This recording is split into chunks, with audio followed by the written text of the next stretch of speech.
السلام عليكم ورحمة الله وبركاته دمان أصحابتي شرفت الوان بالسلامي وولاشين أم عبد الرحمن iyo channelkiini muhiim official walaashin maanta maxay idin waday waxaan idin waday maanta qisadani waxay leedahay laba jaanib ayay leedahay jaanib aad iyo aad u murugo badan iyo jaanib ku tusinayo qofka maaragtay wanaagiisa qisadan waxa ka sheekeynaysa gabartii ay ku dhacday waxay leedahay maalin maalmaha kamid ah fadlan nala dhammayso fiidiyowga si aad qisadan u dhuuxdid macno badan iyo khibrad badan aad ugala baxdid badanka qisooyinka maxaa laga faa'iidaa waxaa laga faa'iidaa khibrad waxaa laga faa'iidaa maaragtay ama waayo aragnimo ama waxa laga yaabaa qisadan qofku markuu dhageysto qof ay ku dhacday qisadan oo kale inuu ka qaato aragti oo maaragtay noloshiisii ku bedelo qisadan waxay ku saabsantahay waa gabar waa housewife ama waa hooyo guri joogta nin ayaa qaba waxay leedahay ninkaygu markasta wuu idilaa wax kasta haba yaraatee maaragtay iima dhowrto 24 saac bay tiri sidii ilmo yar ayuu ii garaacaa aw maxay tahay awood iyo tabaro iyo xoog aan leeyahay oon iskaga celiyana ma jirto marka ay tiri aan reerkayaga u tago aan u dacwoodana walaalahay way u tagayaan ninkii bay soo sasabayaan waxay leeyihiin gabarta hadilin iska daa adigana gurigaaga ku noqo yacni meel kasta badanka maaragtay qoysas kasta dhibaatada qofka haysata lama eego la iskuma dayo in si maaragtay qoto dheer looga xalliyo markiiba waxay jecelyihiin dadku dhibaatada inay soo afjaraan soomaaliduna maxay tiraahdaa nabar dusha lagama dhayo means haddaad meel ku bugto uun dusha ka dhaydid oonad gudaha deeply aanad u daaweynin meeshaasi finally way soo urtaa meel waxay noqotaa bulaacada oo kale ah gabartani waxay leedahay walaalahay markay saas sameeyaan aabaha iyo hooyadana aan u ashkatoodo aan dhaha aaba iyo hooyo noloshan kuma noolaan karo dhibtan ayay haysataa 24 saac waa la idilayaa ninkaygu casabi weeyaan agtiisa qiimo kama lihi dadnimo kama lihi iima arka dad wuxuu ii arkaa xayawaan camal aabaheed iyo hooyaday waxay dhahayaan bay tiri aamus yacni u adkaysa dilmada iyo dhibaatada iyo qaharka iyo uu kugu hayo ninkaagu laakiin waxa ceeb ah ama xaaraam maqtac ah inay gabadh furiin qaadato yacni la furo ay leedahay waalidkayguna halkaasay taagan yihiin cid kale oo aan u dacwoodo oo maaragtay oo iga celinaysa ama iga qabanaysa ma jirto waxay tiri absad xaagaad waxa ugu yar yacni koobka biyaha haddaan ilaa iisoo qaboon markiiba u keeni waayo dharbaaxada ayay isaaran wuu idilayaa wuu itumayaa nolol ma ku noole bay tiri waxaan ku noole bay tiri oohin iyo ciil iyo murugo joogtaa sidan sidii u ahaa ayaa waxaa ilaahay qadaray buu yidhi ay tiri in maalin maalmaha ka mid ah gabar khaadimad ah oo aan keensado gurigii gabadhii khaadimad ahayd oo ila joogta oo maaragtay 24 saac maaragtay ninkayguna abuse igu hayay baa waxaa dhacday bay tiri maalintii dambe anigoo sooman inuu waqti qada ila soo hadlo oo igu yiraahdo maanta casuumad ayaan leeyahay wax qadaha igu darsanina aniguna waan soomanaa bay tiri qada ma aanan karin waqtigii afuradu soo dhowdahay uun afuro sameysayaan islaha ilaahay wuxuu qadaray bay tiri markii casarkii laga soo baxay meelahaas inuu ninkii guriga yimaado oo igu yiraahdo qadadii iga soo rid aniguna ku yiraahdo anigu qada ma aanan karin waayo maanta adiga igu yidhi qadaha ii karin aniguna waan soomanaa markaa qada ma aanan karin waxay tiri intuu isoo qabtay ayaa derbiga madaxa igu garaacay subxaanallah wuxuu ii tumay bay tiri si aan bini aadan loo tumin korkayga dhiiggiiba isqariyay timaha ayuu iga jiiday wuu i bahdilay wax kasta oo bini aadan lagu sameeyo ayuu igu sameeyay yacni aniguna aad iyo aad baan u tabar yarahay gabar waxaan ahay bay tiri daciif ah ama aan quwad iyo xoog lahayn ninkayguna waa nin aad iyo aad quwad u leh oo xoog leh bay tiri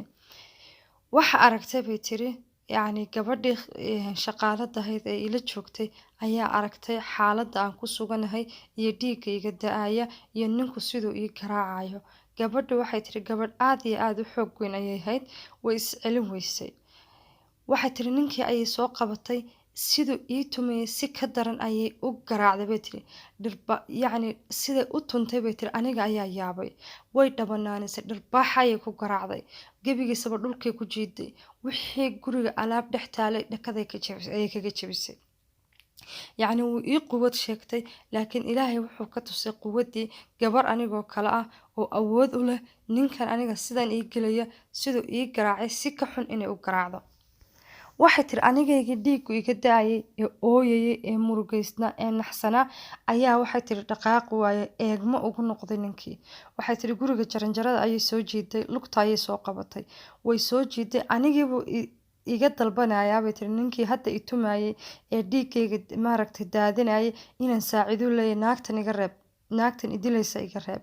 Waxay tiri caruurtaydii ma aanan rabin inay aabahooda la jiidayo ay arkaan waxaan sameeyay inaan gabadhay ka qabto aan ku idhaahdo iska daa. Wuu cararay guriga qol buu isku soo xiray qolkii ayay ugu tagtay way soo garaacday wuu ka baxsaday haddana albaabka hoosta kasoo xirtay albaabkii ku jabinaysay. Waxay tiri gabadhii anaa ka sasabay waxaan dhahay abaayo iska daa walaashay iska dhaaf bas enough intaas ku filan. Gabadhii bay tiri sidaa waxay tiri siday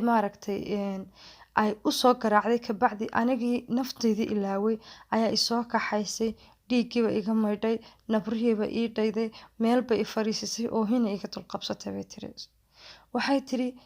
waxaan bay tiri maanta aan kusoo xasuustay bay tiri mandarka maanta adiga aad joogto ee sidaa uu ninkaaga kuu garaacayo marka aan yaraa hooyaday sidaas ayuu aabahay u garaaci jiray. yacni aabahay bay tiri wuxuu samayn jiray hooyaday ayuu sidaa u tumi jiray ilaa maalin maalmaha ka mid ah ay gacantiisa ku nafweyday oo hooyaday aan halkaa ku waayay aniga oo yar oo iyo walaalahay oo yaryar inay halkaa hooyaday ku nafweyday. Waxa dhacday bay tiri inaan maalintaa naftayda ballanka qaado nin dambe oo naag gacanta ku taagayo ama qof dumara u awood sheeganayo inaan tu uu eedo aan ku dhigo. Subxaanallah yacni waxaan oo awooda iyo waxaan oo quwada iyo waxaan oo ay ninkan sidan u garaacday waxa ay kusoo dhacay waxa sababay xanuunkii ay kala kulantay aabaheed oo hooyadeed nafta dhaafiyay. Gabadhi waxay tiri oohinayay aaminsiin waaye. Waxay tiri sidii muddo gabadhii maalintii ayaa iigu dambeysay bay tiri ay gabadhaasi ninkaa garaacday inuu gacan i saaro oo dib gacan i saaro bay tiri. Gabadhaas waxay tiri markan bay tiri aan joogo magaalada aan jooga bay tiri marka hore magaaladayada ninka gabadh xaafadda deriskoo dhan ninka naagtiisa gacanta ku taaga waa lii sheegi jiray tiri ninkaa waan qaban jiray waan soo garaaci jiray. yacni maasha Allah gabar wax xoog leh bay ahayd xooggaana wax kale uma sameynine yacni dadka quwadooda sida khaldan u isticmaalaya ama dadkaan awood u lahayn inay isdifaacaan dilaya. yacni qisadan murugo way leedahay qof xaaskiisii dhammaa ee nolosha la wadaagaysay caruurtiisa hooyadiis ah ayuu dilayay. Dhinacna waxay kaa tusinaysaa qofku inuu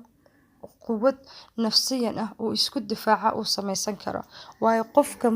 qofna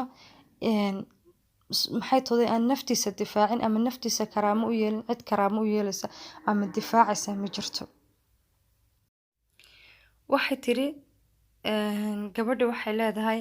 intii ay gabadha shaqaalada ila joogtay bay tiri noloshaydu waxay aragtay bay tiri 90 degree isbedel ah. Ninkii shalayta markuu koobka biyaa ii kan yiraahdo dhirbaaxada iyo feerka igu dalay bay tiri hadda kelmad wanaagsan iyo hadal wanaagsan ayuu yiraahdaa. Gabadhiina kuma uusan dhicin bay tiri awood u igaga eriyo waayo bay tiri aniga ayaa salarigeeda u laban laabay oo ka baryay inay ila joogtaan iga tagin. Waxay tiri waxay noqotay qof ilaalin bodyguard bay noqotay yacni waxay leedahay gabadhani subxaan almughayir alaxwaal bay tiri ilaah axwaasha bedela ayaa xumaan ka hufan bay tiri ninkii shalayta bay tiri aniga iyo tacsado aanan u kala duwaneyn hadda maanta noloshiisa waxa iga geeyay bay tiri martabad aad iyo aad u sareyso oo ixtiraam siiyay. ixtiraamka dadka qaar basiba u fahmaan dadka qaar ixtiraamka qofku wanaag ayuu ku kasbadaa qaarna cabsi ayuu ku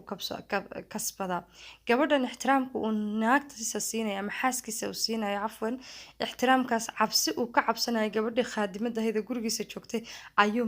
ama waa inuu isagana sida uu iyada u dilay loo dili karo ayaa ay ku heshay. Bal ka waran walaalkeedii la dhalatay iyada maaragtay la dhashay hadduu intuu maaragtay ixtiraamka iyada walaashii uu u kasbi lahaa bas siday u raadiyaan dadku maaragtay waxay cirdiga ama maaragtay sharafta ama ay khalad ka fahansan yihiin qofkaagii ood maaragtay u gargaari kartaa maad caawin karto inaad caadaad xun oo qaldan maaragtay aad maaragtay darteeda uga cabsatid inaad qofkaagii wax u tirtid waa mid subxaanallah waxay tiri qadar allah inay gabadhi maalintii dambe tiri waan kaa tegayaa anigu markii horeba halkan waxaan u imi bay tiri gabadhi shaqaalo tahayd hooyadii waxay ka dhimatay bay tiri aniga iyo inan kale walaashaydii inay maaragtay aan rabay inaan u guuriyo wax qarash iyo lacagna aanan u haynin bas shaqaale waxaan u noqday sida inantaa yaran walaala ahayn ee ii ahayd aniga ilmahaygii curad oo kale inaan maaragtay mustaqbal u sameeyo haddana lacag igu filan oon mustaqbal ugu sameeyo ugu guuriyo waan helay waanan kaa tegayaa waxay tiri gabadhii waxaan ka bartay bay tiri inaan naftayda ixtiraamo inaan anigu naftayda difaaco inaan anigu maaragtay wax istaro oo aanan